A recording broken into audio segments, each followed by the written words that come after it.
from all our mistakes, from all the wrong things we do, from all the unclean things that contaminate us.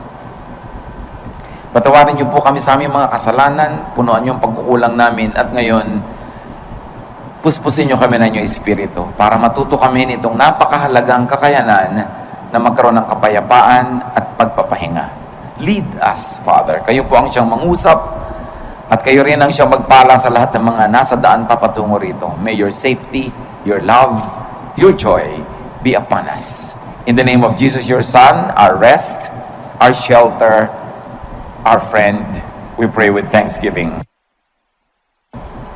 Amen. How to rest and relax. Sa mga relihiyosong tao, kuminsan akala nila kasalanan yung magpahinga. Kasalanan yung mag-relax. At parang iniisip nila ang spirituality ay puro na lang pagtitiis, pagdurusa, at mga pagsasakripisyo. But life could be a gift to enjoy or a problem to solve. At kailangan sa simula pa lang, maaga pa lang, nililinaw na natin, ang buhay ba na bigay ng Diyos ay itatrato natin na isang regalo na dapat nating ipagpasalamat at lasapin, o ito isang problemang dapat lutasin. With that kind of mentality, you will already be standing on one side of the fence if you were going to be restful or anxious in life. John 16:33, Jesus says, I have told you this so that you might have peace in your hearts because of me. While you are in the world, you will have to suffer. But cheer up, I have defeated the world. Napaka-relevant po sa buhay natin mga kapatid, itong mga verses na ito. Kasi namin ng Panginoon, sinasabi ko sa inyo na dahil sa akin, pwede kayong magkaroon ng kapayapaan. Totoo, habang nandito kayo sa mundo, marami kayong lalasapin, haharapin, kakabakahin problema. Pero, huwag kayong mawala ng pag-asa. Pasiglahin nyo ang inyong mga kalooban dahil napagtagumpayan ko na ang sanlibutan. Kuminsan, nagkakaroon tayo ng feeling na defeated because we think we are the ones fighting. But the Lord is our champion. Nabuhay siya at namatay para sa atin. Ang lahat ng tagumpay ng Panginoon ay tagumpay natin. At siya'y walang kabiguan. Maging ang kamatayan na hindi nagtagumpay na siya'y hawakan ng matagal at siya'y nabuhay na muli, isang pangako na ang lahat ng sumasa kanya ay mabubuhay ding muli. Kasi sabi niya, alam nyo, kaya lumalaki ang problema nyo, pinapalaki nyo. Kaya bumibigat ang kalooban nyo, pinapabigat nyo. Totoo, kung magiging makasanlibutan lang kayo at mag-iisip lang kayo bilang mga karaniwang tao, talagang marami kayong dapat ikatakot at hindi kayo papapahinga. Pero bakit nyo gagawin yung matakot? Samantalang napagtagumpayan ko na ang lahat. That in Christ we have our victory.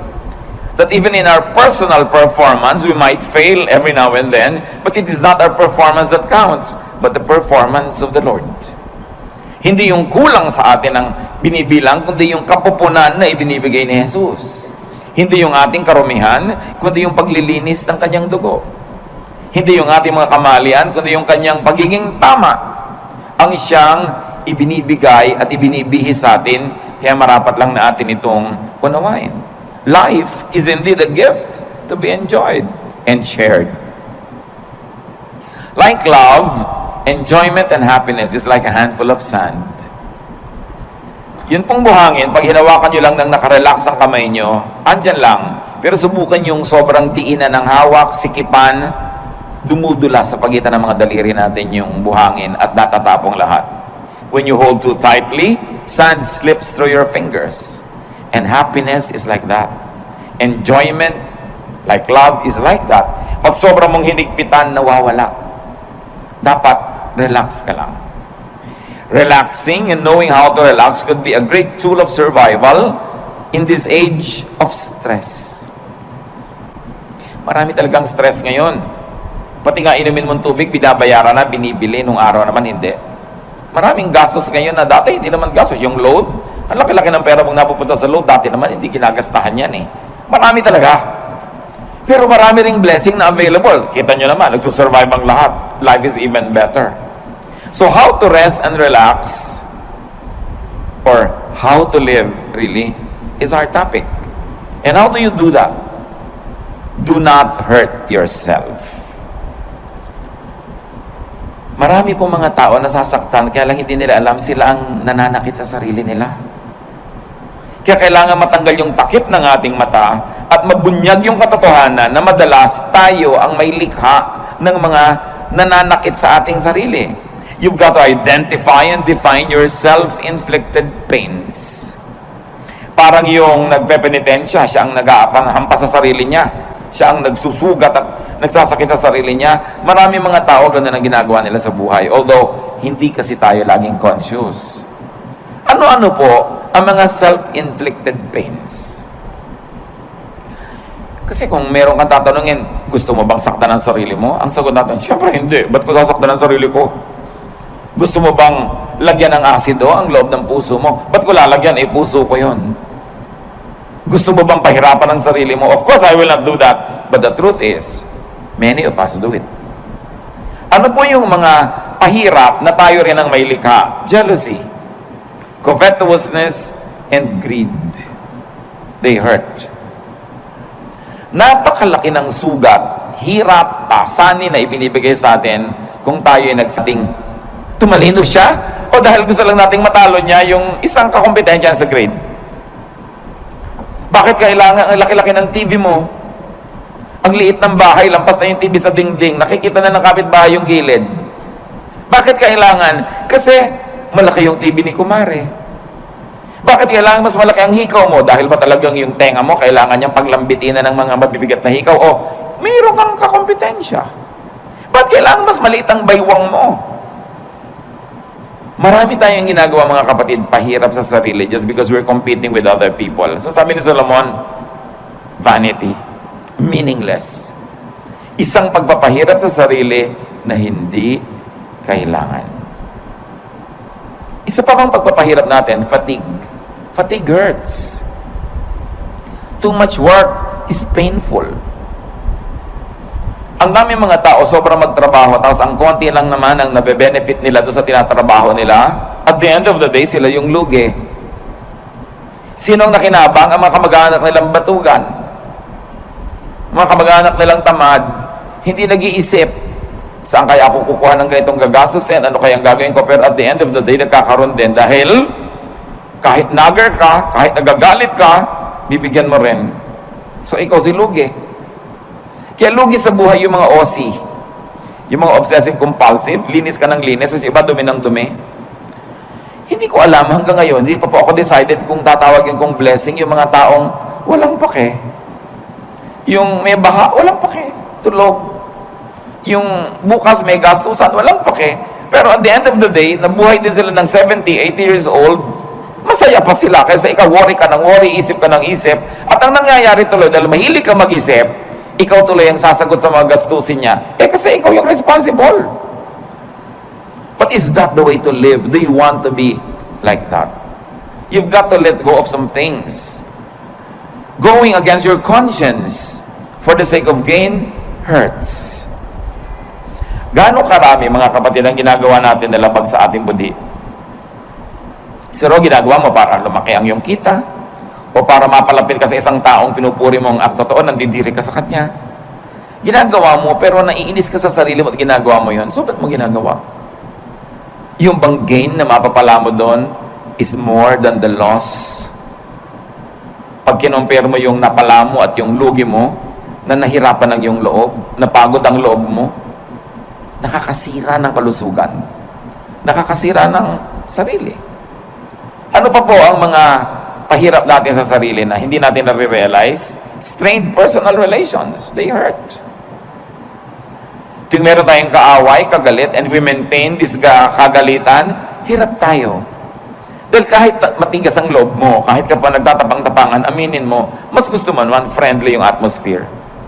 Mas gusto mo naman na kabati mo yung kagalit mo ngayon. Mas gusto mo naman na love ka niya kaysa hate. Kahit nagpapretend ka pa that you don't care, you care. Why? Because the Spirit of God lives in us. And that Spirit is hurt whenever things are wrong. Kung ang mga relasyon natin sa ating kapwa ay pangit, kaya kami mga tao nagpapagamot, laging masakit ang ulo, laging masakit ang likod, laging masakit ang ganito. Tanong mo, marami ka bang kaaway na kamag-anak, kaibigan? No po. Hindi mo kailangan ng gamot. Makipagkasundo ka lang, baguhin mo ugali mo, gagaling ka. Kaya kami sakit, kahit inumin mo lahat ng 1 gram ng mga gamot, kung lagi kang nakikipag-away, lagi kang may kaaway, may gusto kang sugurin, defensive ka dahil may sumusugod sa'yo, magkakasakit ka. Kaya ang Panginoon nagtuturo, forgive, make peace. Sa palagay niyo, nagtuturo siya para tayo lugihin? No. Nagtuturo siya ng ganoon kasi alam niya, when you forgive, you relax. When you make peace, you relax. And when you relax, you will get well, even if you're sick. Or you will not get sick. And then it's to your advantage. Lahat ng turo ng Panginoon, hindi para tayo madehado. Doon tayo panalo. Ang tulo ni Satanas, yun ang mahirap. Yung dapat ikaw ang panalo. Talunin mo siya. Dapat mas mataas ang score mo. Dapat mas mayabang ka sa kanya. Dapat mas malakas ka. Hindi ka mapapahinga. Pag lagi ka nakikipag-compete. And these are usually the burdens of and deception in highly professional vocations or in competitive endeavors. Yun ang pinag-usapan natin. Kaya nga kuminsan meron tayong kapatid o pinsan na masyadong baliwala, yung sobrang bahala na, sobrang hindi siya nag-aalala. Ang totoo, mas minsan humahaba pa yung buhay niya kaysa sa'yo. Siyempre, ayaw naman natin maging ganon. Pero meron tayo kahit konting dapat matutunan doon sa mga taong marunong magsawalang bahala paminsan-minsan. Kasi pwede mong punuin ang buhay mo ng puro takot. Pero anong mapapala mo? Obserbahan nyo sa aeroplano, pag magte-take off, iba-iba reaksyon. Meron talagang yung naninigas ang panga, nananalangin ng hindi matapos-tapos. Minsan magdalangin ka ng 1 beses, tapos tama na. Ba't walang patid? Para ka nalang laging natatakot, nagtitake konting tagtag ng aeroplano, takot at takot. Meron naman, kain ng kain, may natutulog. So, pare-pareho rin yung darating. Kung 1 oras kayo sa loob ng aeroplano, o 5 oras, o siyam, pare-pareho rin naman kayong lalabas sa aeroplano na yung pag nag-landing, pero ikaw hindi ka nag-enjoy kung warrior ka. Because it's in your mind. Kaya nga po sabi ko doon sa mga laging natatakot, to myself included sometimes, when you get tempted to be afraid, may kilala ka na ba? Personal na kilala mo na namatay dahil sa plane crash? Wala pa akong natatawang na yes ang sagot. May kilala ka nang namatay dahil nabundol ang tricycle? Meron. Meron kilala ka nang namatay na nasa kama lang, binangungot, namatay? Meron. May kilala ka nasa ospital, naliligid ng mga doktor, namatay? Marami. Eh yung pala, mas marami doon, di mas matakot ka matulog. Mas matakot ka maglakad sa kalye, but pagsasakay ka, takot na takot ka because you're psyched yourself up to be afraid, while flying is the safest way to travel. So it's all in your mind. Ba't mo papahirapan na yung sarili? Kung pwede ka naman mag-relax. And besides, kahit mag-worry ka, makokontrol mo ba yung hangin, yung aeroplano? No. So meron tayo dapat na punto na pwede tayong magsawalang bahala. Total, wala ka rin naman magagawa kahit sikapin mo na bahalain mo yun, hindi rin pwede. Worry hurts. When you worry so much. So do not worry. Do not play God. Ano po ang kinalaman, mga kapatid, ng worrying and playing God? Making things work is God's role. Yung hindi mo control, katulad doon, lumilipad ka na, hindi mo control yan eh. So hayaan mong God ang mag-isip doon. Colossians 1:17, God's Son was before all else, and by Him, everything is held together. Sa pamamagitan ng Diyos Anak, ang lahat ng bagay ay nagkakakapit-kapit, nagkakalakip-lakip, umaandar ang mundo, umaandar ang sinukob, umaandar ang creation dahil sa Diyos Anak. Hindi dahil sa iyo. So kung meron dapat mag-worry how to make things work, siya, hindi ikaw. Ang dapat mo lamang gawin, yung papel mo. So kung engineer ka, i-check mo kung maganda ang makina ng mga aeroplanong chine-check mo. Kung ikaw ay may papel, gawin mo yon, at pagkagawa mo nun, leave the rest up to God. Kaya mahalaga, ginagawa mo lang yung papel mo. Sabi nga ng Desiderata, the universe is unfolding as it should. Sisikat ang araw bukas, tulungan mo man o hindi. At lulubog yun bukas ng gabi, pigilin mo man. Aandar ang lahat. Mag-global warming kung kailangan mag-global warming. magkakaroon ng bagyo at aalis din ang bagyo. Babaha at huhupa ang baha. Lahat pa ulit-ulit lang na mangyayari. Hindi mo yung problema kasi hindi ka ang Diyos. Ang problemahin mo lang yung munting daigdig where you move, where you can make a difference, and then leave the rest up to God. Sabi ng Jurassic Park, life finds a way. Mga magulang, nag-aalala tayo, naku, yung anak ko aaten ng picnic, baka mahulog. Mangangunyapit yun. At pag nahulog na yun, aahon uli yun kung saan man siya nahulog. Baka siya malunod, lalago yung pilit. No? Gagawa siya ng paraan because life finds a way. Minsan ang takot ng mga magulang, mamatay siya ng hindi pa matatanda yung mga bata dahil hindi maaalagaan. Aalagaan din nila ang sarili nila. Kahit hindi mo alagaan yung mga batang yan, nakadikta sa kanilang kalikasan, aalagaan nila ang sarili nila. Pag may nahipo silang mainit na plancha, siyempre kahit hindi mo sabihin, tatanggalin nila yung kamay nila. Nakasulat sa atin yun. We were wired to survive, to reproduce, and to live the cycles of life that are assigned to us. So hindi natin dapat masyadong inaalala yan. Nakatakda yan. Huwag mo alalahanin ang shape ng bulkang mayon. Magiging perfect pa kaya yan ng matagal? Paano kung sumabog? May mga nagagano, nagwo-worry. Anong gagawin mo? Tingnan mo na lang siya. Kung hindi na siya perfect, tabi-tabingi, find another beauty in it. But enjoy it while it lasts. Maybe you have a provider complex, or a protector complex, or a teacher complex, but do it only up to a point. Do not overdo being a provider. Because even if you don't provide for your loved ones, they will find a way to continue living. Even if you don't protect them all the time, God designed them to protect themselves. You don't always have to be the teacher. You don't always have to be the moralizer, the one who says the right thing. Because they will also hear it from other sources, aside from they will hear it from their conscience. So don't play God, that's what we mean. Iinom ka ng gamot, inumin mo, manalangin ka, and let it go. Huwag mong alalahanin. Huwag mong buksan yung mga benda ng sugat mo para tingnan mo kung nagigilom na yung sugat mo. Dahil lalo na namang mabugbulat-lat, dudugo lang. Let it heal by itself.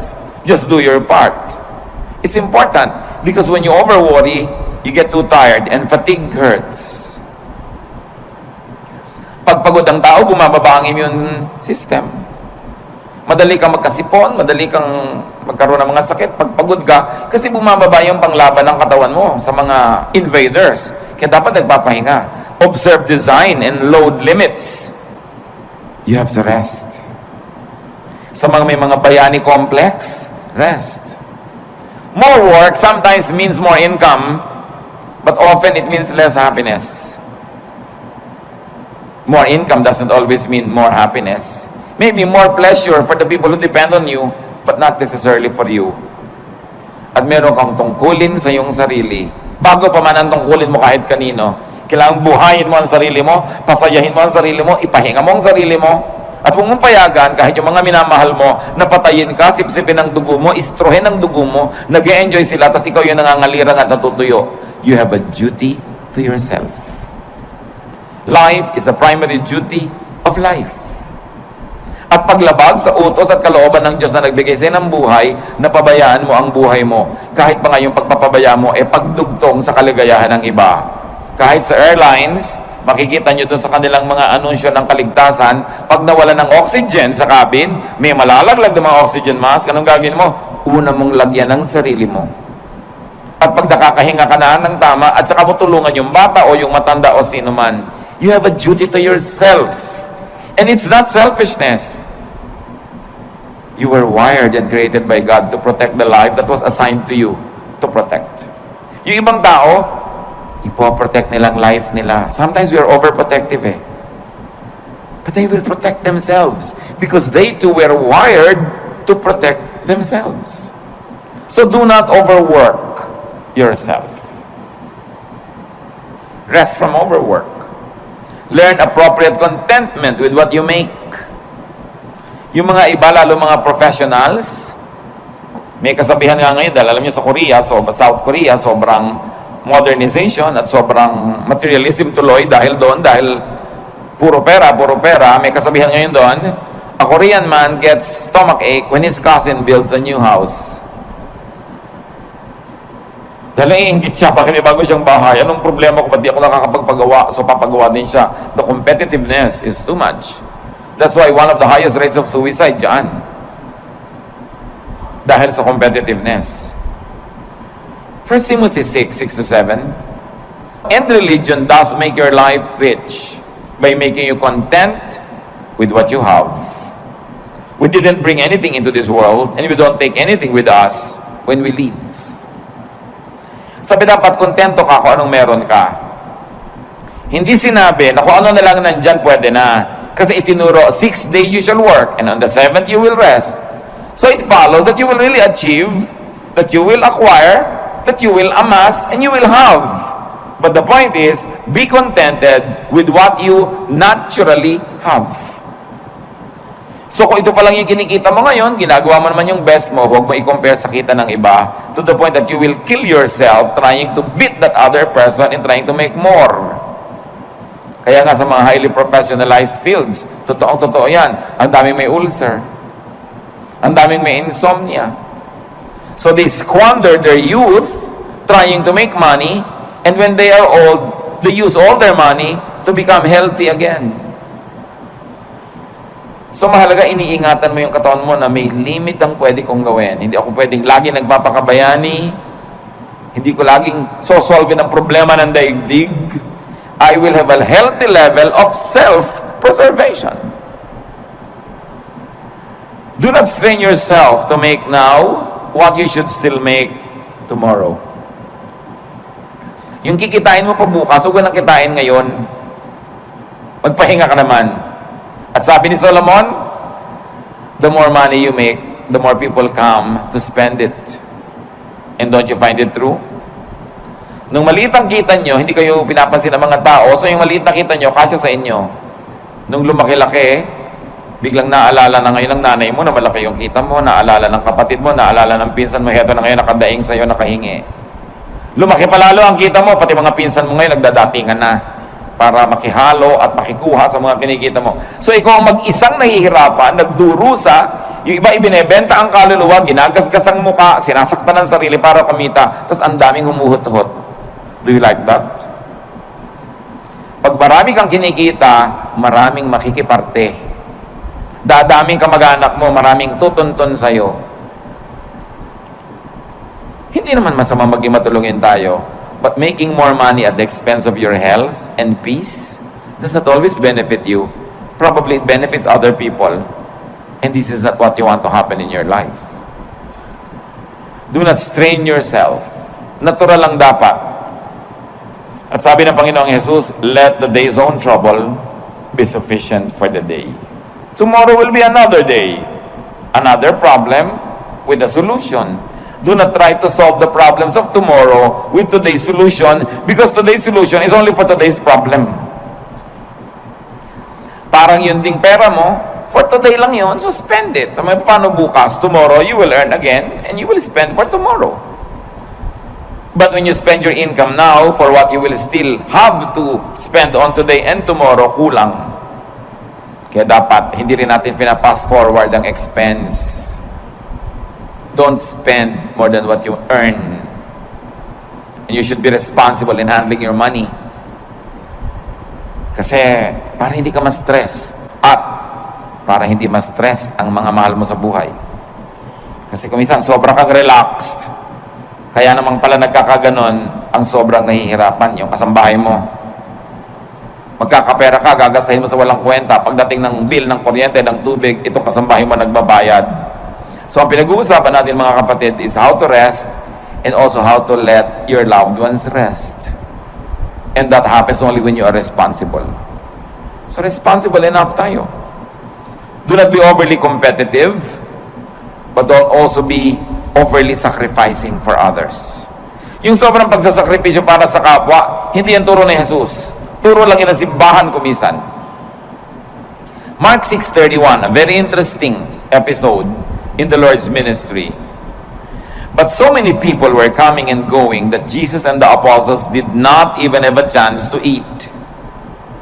Then Jesus said, Let's go to a place where we can be alone and get some rest.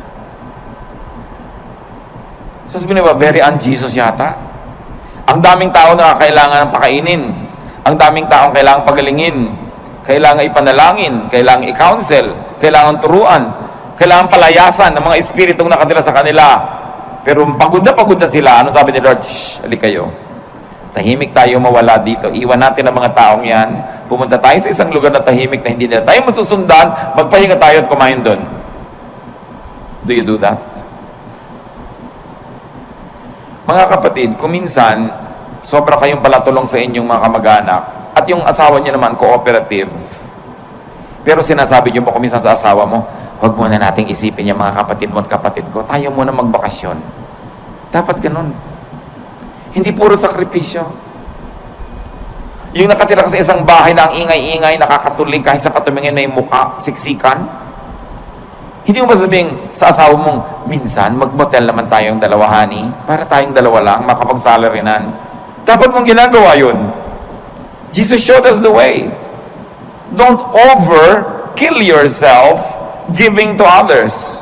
You've got to give yourself time and space to enjoy the blessings of God, even though sometimes lang, once in a while, but you have to do it. Why? Because you cannot give what you do not have.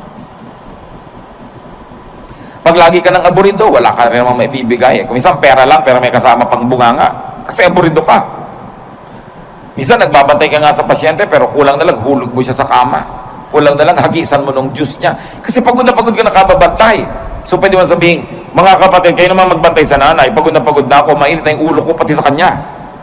Why? Because we have limits. So huwag nating sobrang pagodin din ang kapwa natin. Sa mga families, kumisan unfair eh. Yung nag-aalaga sa magulang, yung isa lang napa-assign, dapat take turns. Para fresh ka. Kung may mga hirap, kailangan you take turns facing the difficulty, hindi lang isa yung naka-assign. Observe your limits and observe your Sabbath. Yan, Panginoon, sabi niya, iwan muna natin sila. Kahit mamatay tayo dito katutulong, hindi pa sila mauubos. So, kailangan magpahinga rin tayo.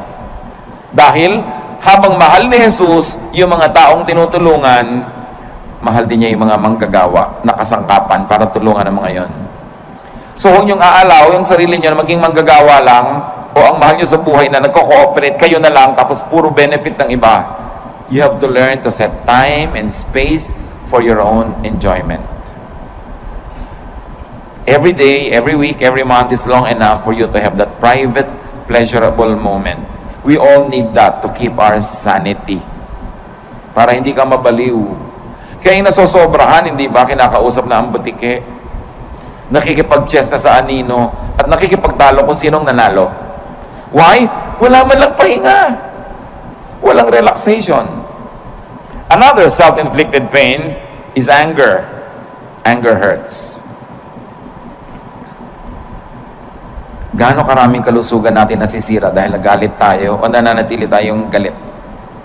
Tuwing galit ka, nagdurusa ang iyong katawan.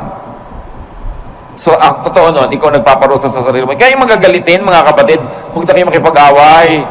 Yun lang sila nagagalit sa inyo. Yun na ang parusa sa kanila. Kasi napakalaking parusa sa katawan, sa isip, sa emosyon na magalit. So, contain or avoid anger. And once more, don't play God. Why do I say that? Because anger is the prerogative of the perfect. Dapat yung perfect lang nagagalit. Yung author ng perfect moral law, pag na-break yun, dapat siya magalit. Siya yung author eh, siya yung Diyos. Yung author ng natural law, siya dapat magalit when it's broken. Pero tayo, hindi naman author eh. Nakikibasa lang tayo. You are not perfect.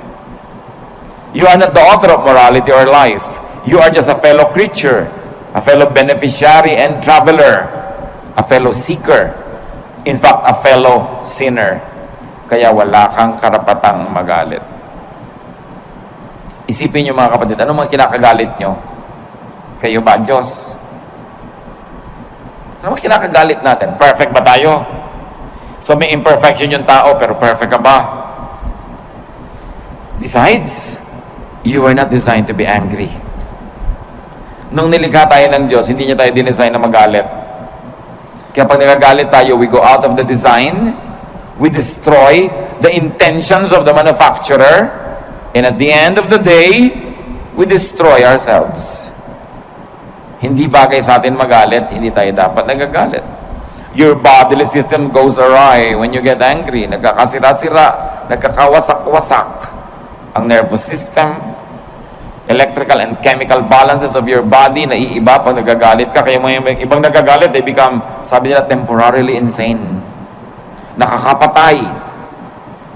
Traffic altercation, nakakabaril ka ng kapwa, tapos makukulong ka forever. Dahil lang nagalit ka. That's why galit should be controlled. And your bodily system, including your soul, gets damaged when you stay angry. So dapat hindi magalit, at tapos kung nagalit na, dapat hindi tagalan. Kaya ang sabi sa Bible, do not go to bed while you're still angry. Do not let the sun go down on your anger, which means, huwag mong patagalin yan. Pero yung merong nagdaramdam sa inyo, 7 taon na, gusto nyo bang tumapak kayo sa tamtax at huwag nyo alisin sa talampakan nyo ng 7 taon? Ito yung naglalakad kayo, kumikirot, dumabaon, nagnanana. Higit pa ron pag meron kayong galit na kinikimkim sa puso. Dahil hindi lang talampakan na naapektuhan na inyong puso, ang inyong isip, ang inyong emosyon, relasyon sa kapwa, relasyon sa Diyos, kalusugan. It is foolish to remain angry. So, don't remain angry dahil kayo banal. Pero kung hindi kayo banal, at least be intelligent. Still don't be angry. Because it's not good for you. Huwag kayong magkimkim ng mga sama ng loob. Ibulalas nyo kung kailangan ibulalas, o ipatawad nyo na lang, pero huwag nyong kimkimin. Huwag nyong kimkimin. Nararanasan nyo na ba na mapapadighay kayo, hindi nyo maidighay-dighay? Di ba ang hirap kimkimin? Subukan nyo magkimkim ng sinok. Ang hirap. At yung mga kinikimkim pa natin, mga kung ano mga sama ng loob, may LBM kayo, kinikimkim nyo, ayaw nyo ilabas, ano mangyayari sa inyo? Di ba alam nyo mangyayari sa inyo? Masahol pa ron ang galit. But Satan is so deceptive that we don't realize that simple anger is destroying us. Pag nakita mo yung tao, tumataas ang presyon mo. Pag naalala mo siya, nawawalan ka ng ganang kumain. Baka maging violente ka pa. Lugi ka. So rest and relax. Rest your body, your senses with pleasure and beauty. Kaya kailangan natin ng kagandahan. Kailangan natin ng kasiyahan. Observe the human body. It's really a fun machine. Pag tinignan mo ang bawat bahagi ng iyong katawan, it's a fun machine. It was designed for sensual experience, which religion demonizes, but the law of nature is the purest law of God. So ginawa kanya ang body mo na may mga kiliti, may mga saya. Bakit pagka inom ka, mayroon pang masarap na temperature? Pagkakakain ka, may masarap na lasa? May tamang alat, tamang asim? Bakit pag may tinitingnan ka, dapat maganda yung shape, tama yung kulay? Pag may pinapakinggan ka, hindi noise, dapat music. Bakit nilagyan tayo ng Panginoon ng iba't ibang senses for us to enjoy those senses? So, you relax your body with beauty. Nililinis mo ang bahay mo para maganda, mabango. Nililinis mo ang kapaligiran, inaayos mo. It's great therapy. Please your eyes, your ears, your palate, your taste, your nose, your skin, your body. It is not ungodly. Why? Because our spirit lives in this body. Kung ang gusto ng Panginoon, spirito ka na lang, di dapat sumakabilang buhay ka na. Tanggalin na yung spirito sa katawan, pero inaalagaan natin yung katawan. Akala ng iba, pag relihiyoso ka, ini-ignore mo yung katawan mo. Taking care of your body is one of the highest forms of spirituality. Because your body is a gift from God. It is even called temple of the Holy Spirit. Do you want the temple to be ugly? Do you want it to be disorderly? That's not what you want for your temple. Psalm 139:14, and I praise you because of the wonderful way you created me. Everything you do is marvelous. Of this, I have no doubt. So people will be people. Humans will be humans. And it's not wrong to be human because we were created to be so. Do Do not pit spirituality against sensuality.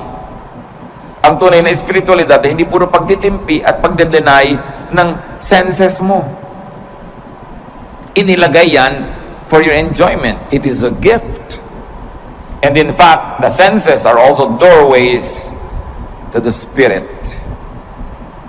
Marami mga sensual experiences nagiging pinto para pumasok ka sa spiritual world. Halimbawa, ang ganda-ganda ng worship singing. Di ba nadidinig yun ng tenga? But because you hear it and it's beautiful, you are transported in a spiritual way to the point that you say, I heard God. I saw God. I felt God's love. I was ministered to. Na-bless ako. Tenga pa lang yun. Kaya napakalaking krimen sa mga musicians sa church na hindi nagpa-practice. Kasi, paano mo itatransport yung mga tao to a spiritual level kung tunog mo pa lang nayayamot sila dahil mali? So, imbes ikaw makalimot sa sarili at madala ka sa spiritual level, hindi ka makalimot-limot dahil kitang-kita mo, dinig na dinig mo yung mali.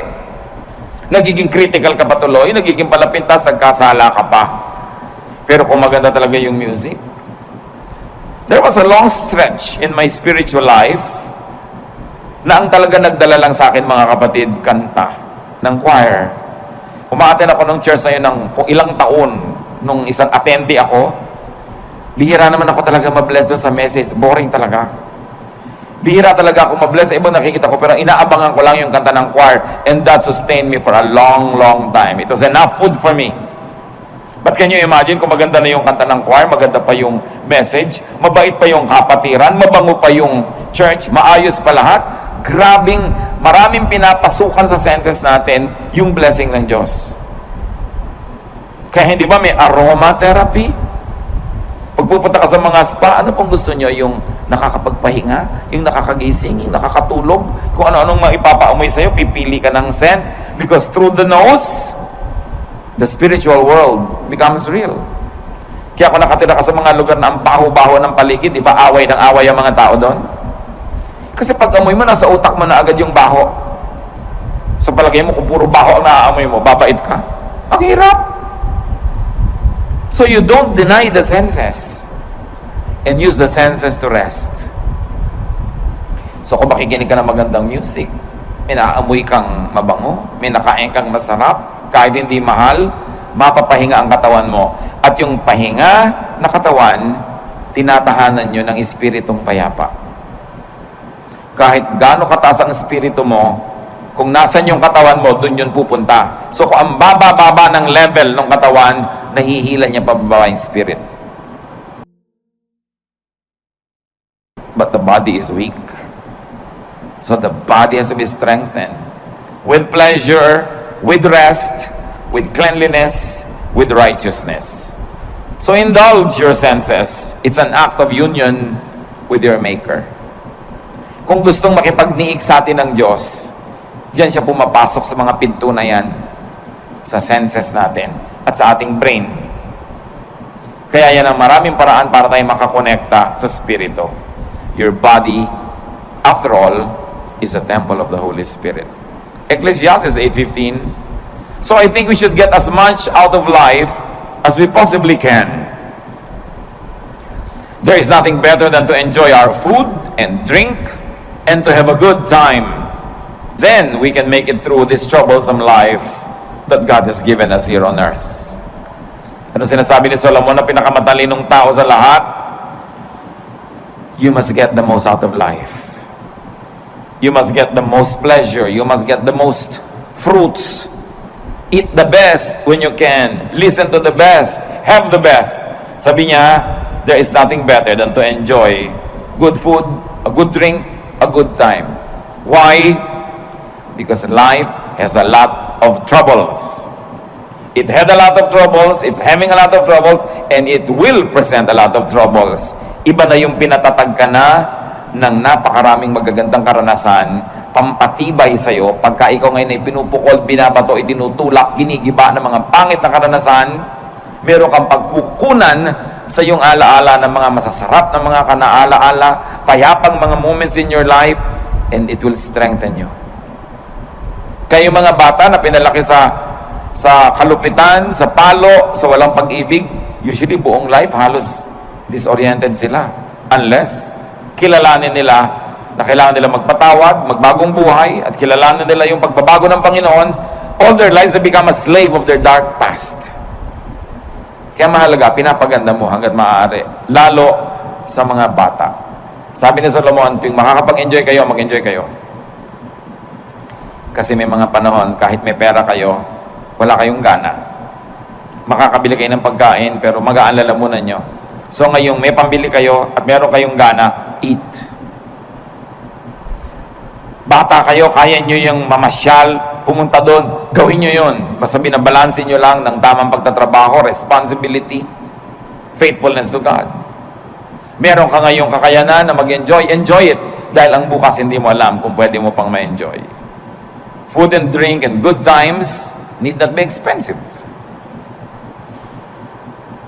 Food and drink and good times need not come from damaging toil and overwork, and it need not be paid for with a damaged body and a bruised soul. Hindi totoo ang chismis na kailangan mo pa magkasala, magnakaw, gumawa na masama para ka mag-enjoy sa buhay. Maraming bagay na libre at maraming bagay na hindi naman mahal. Ang kailangan lang baguhin natin attitude. We must remove from our value system the notion, the mistaken notion that spirituality means suffering all the time. If God likes you to suffer, bakit niya lagyan ng nerve endings ang iyong katawan that is meant for enjoyment? Because God likes us to have a good life. No eye has seen, no ear has heard, no mind has conceived what God has prepared for those who love Him. Another way to relax and how to live is to rest your spirit by doing good. Ephesians 2:10, we are God's workmanship, created in Christ Jesus to do good works, which God prepared in advance for us to do. Sabi, likha tayo ng Diyos. Nilikha kay Jesus para gumawa ng mga mabuti, at yung mga magagandang gawain natin, inassign na noon pa man, bago pa tayo sinilang. So may assignment tayong lahat na gagawing mabuti. At pag hindi nyo ginagawa yon, may bahagi na inyong puso na lamukot, lukot, tiklop, pipi, nagdurugo, nasasaktan, may kirot. Kasi wala ka sa design.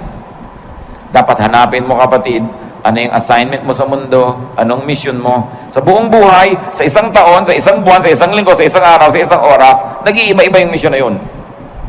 Lagi ka lang sensitive. Anong maganda na pwede kong gawin ngayon, ang assignment ko kay Lord? Gawin nyo. Sasaya kayo.